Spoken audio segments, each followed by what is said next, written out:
Kabajamtoota dhaggeeffattoota keenya barumsi har'aa iddoo kanarraa eegala jechaadha. Akkuma beekamu yeroo darbee akkamitti akka galmoofnuu fi galmoofnee akkamitti loogiin jennee akka seennu waliin ilaallee jirra. Har'a immootu warri galmooftanii loogiin jettanii seentan akkamitti maallaqa dalaguu dandeechanii kan jedhu isinitti agarsiisa jechaadha. Amma iddoo kanarraa haa kaanu jechaadha. Osoo iddoo kana hin gahin warri akkaataa galmee hin argin kutaa itti aanu kutaa darbe ilaaltanii galmaa'uu dandeessu jechaadha. Viidiyoo kana kan kana dura gadhiifame ilaaltanii yuutuubii kana keessaa argachuu dandeessu. Warri galmooftan immootu kutaa itti aanu argattanii maallaqa guddaa akkamiin akka dalaguu dandeechan barachuudhaaf yuutuubii kana sabiskiraayib gochuu qabdu. Yuutuubii kana sabiskiraayib godhaa. Hiriyoota keessan sabiskiraayib goosisaa waliif qoodaa jechaadha. Kana malee iccitiiwwan garaagaraa akkamitti akka doolaara hojjechuu dandeenyu maallaqa adda addaa hojjechuu dandeenyu yuutuubii kanaan isiniif kanan hojjedhu ta'a. Wanti tokkichi isaa asirratti iccitii wanti ta'u hin jiru. Kanaaf sabiskiraayib godhaa. Yuutuubii kana sabiskiraayib sheer godhaa. Laayik godhaa namoota baay'ee bira akka ga'uuf waliif qoodaa jechuun barbaada. Dhiifama yeroo darbee teelegiraama irratti dubbadheen ture isinirraa turuu kiyyaaf dhiifama kana booda hin turu itti fufna jechaadha. Amma barumsi keenya eegaleera. Sabiskiraayib sheer gochuun eegala. Laayik gochuun eegala. Barumsi keenya itti fufa jechaadha. Jalqaba loogiin jennee seenna. Kabajamtoota iddoo kanatti loogiin jennee seenuu qabna. Kunoo kana amma loogiin jennee seenne jechaadha. Isinis loogiin jettanii seentu warri galmooftan loogiin jettanii seenuu qabdu jechaadha. Sirnaan hordofaa. Loogiin jettanii erga seentanii fuula kana dabarsee isinii fida jechaadha. Pilees weet jechaadha. As weebsaayitii kanarraa amma birrii 40 doolaara 40 fi saantima 12 qaba jechaadha. Kunoo tasfuu jedha. Isin weebsaayitii kana ilaaluu qabdu jechaadha. Step monetization your websiteidha. Increase your revenue with anti-block jedha. Jalatti gadi buutanii immoo if you don't have website go to direct link pay to create link ilaal. Bakka go to direct link bakka jedhu kana ilaalaa sirriitti. Go to direct link iddoo jedhu kana sirriitti ilaalaa. Go to direct link iddoo tana jechaadha. Sorry. Iddoo tana sirriitti ilaalaa. Iddoo tana ilaalaa. Go to direct link jetti. Itti aanee warri weebsaayitii qabdan immoo iddoo kana ilaalaa. Add website iddoo jettu tana sirriitti ilaalaa jechaadha. Iddoo tana iddoo add website jetti ishiin iyyuu ishee tana ilaalaa. Kan irraa hafee maallaqni kun guyyoota 2 keessatti kan hojjetamedha. Guyyoota 2 keessatti qofa kan hojjetamedha jechaadha. Akkuma argaa jirtan guyyoota 2 iyyuu hin gahu guyyaa tokko jechaadha. Isinis yoo hojjettan kana olitti argachuu dandeessu. Maallaqa kana yoo hojjenne immoo karaa kamiin fudhachuu dandeenya? Akkamitti birrii shaffaa doolaara 5 gitee hojjenne fudhachuu dandeenya? Doolaara 5 gadi fudhachuu hin dandeessan. Doolaara 5 ol garuu fudhachuu dandeessan hanga kumaatitti jechaadha. Siistamoonni kunniinis ni jiru jechaadha. Isinitti agarsiisa. Iddoo kana kun caafii kanaan isinitti agarsiisa. Kabajamtoota obsaan hordofaadha. Iddoo kana garanatti dhuftanii iddoo xiyyi jiru kana akkana ol deemtanii jechaadha. Garanaa ol ooftan jechaadha. Ol ooftanii ilaaltu. Ol ooftanii yeroo ilaaltan as keessa profaayil jedha. Jalatti peeyimenti kan jedhu tana tuqxan jechaadha. Peeyimenti iddoo tana tuqxan. Kun argaa jirtu asitti kan osoo hin taane peeyimentiidha. Peeyimentii kana tuqxu jechaadha. Kun peeyimentii amma tuqeen jira. Kun asitti argaa jirtu how you get the date of your payment jedha. Peeyimentii deetii guyyaa tokko hanga 2 fi 16 hanga 7 isin bira qaqqaba jechaadha. Karaan itti isin maallaqa baafachuu dandeessanis kun jala taa'eera. Peeyipaalidhaan fudhachuu dandeessan, weebmaniidhaan doolaara 5 fudhachuu dandeessan, peeyipaalidhaan doolaara 100 paaksiyuumidhaan fudhachuu dandeessan, waayir tiraansfariidhaan kallattiidhaan baankiidhaan fudhachuu dandeessan. Kabajamtoota keenya lookaal baankiidhaan fudhachuu dandeessan, biitkooyiniidhaan fudhachuu dandeessan, taayizariidhaan fudhachuu dandeessan, baay'ee karaa adda addaatiin fudhachuu dandeessan jechaadha. Amma barumsi keenya har'aa kana miti jechaadha. Kana miti barumsi keenya har'aa akkamitti warri galmooftan hangammaa jirtan maallaqa hojjechuu dandeessan kan jedhudha. Kabajamtoota keenya yuutuubii keenya sabiskiraayib osoo hin godhin daawwachaa jirtan taanaan amma sabiskiraayib godhaa. Faayidaa guddaa irraa argattu, bu'aa guddaa irraa argattu. Sabiskiraayib godhaa. Homaa rakkoo hin qabu sabiskiraayib godhaa. Maallaqni doolaara 40 kun hagamiin hojjetame kan jedhu amma isinitti agarsiisa.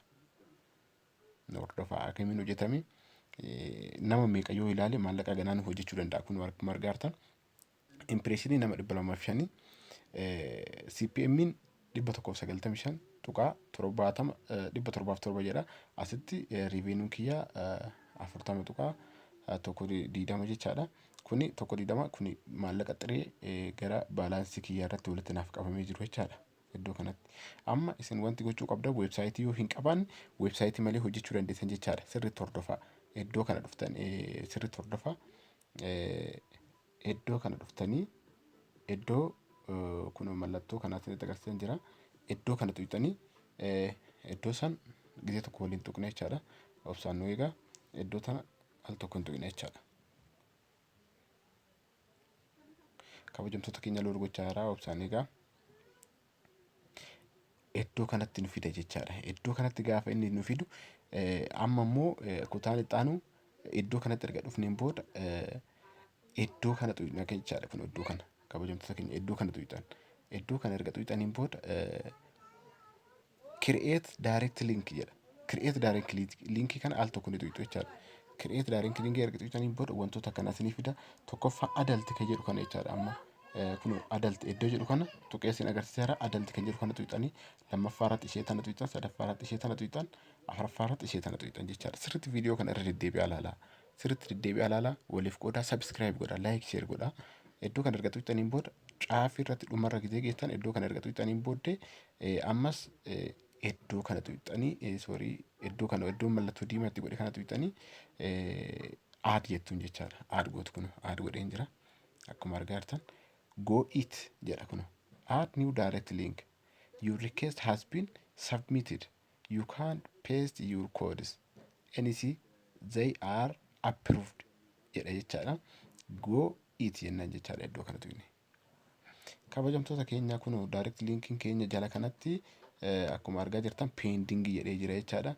Pending jedha kun akkuma argaa jirtan iddoo kanatti pending jedha. Isa kana sirriitti hin eegdu jechaadha. Daqiiqaa muraasa booda approved isinii ta'a. Iddoo san erga eegdaniin booda refresh gootu jechaadha. Deddeebitanii kun akkana refresh gootu.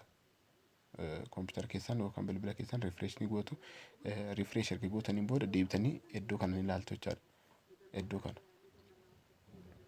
Kun iddoo kana ni ilaaltu. Ammallee pending jedheera xiqqoo obsaan eeggattu jechaadha.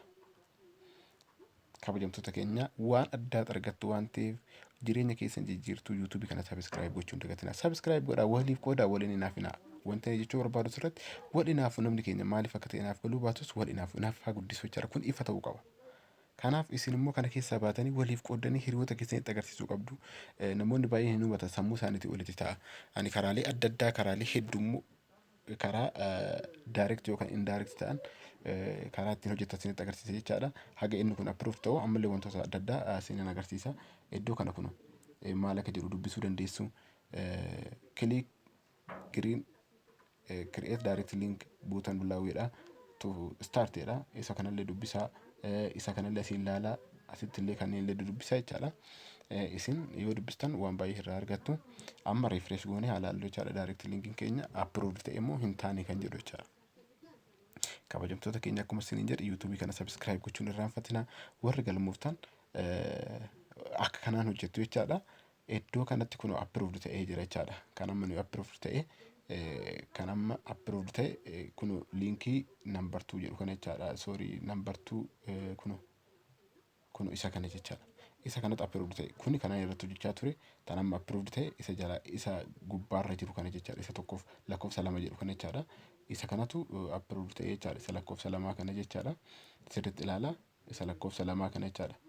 Inni kunis kan duraan ta'e kanaan irratti hojjechaa ture malee durumayyuu ta'eera jechaadha. Kan amma approved ta'e garuu isa kana jechaadha.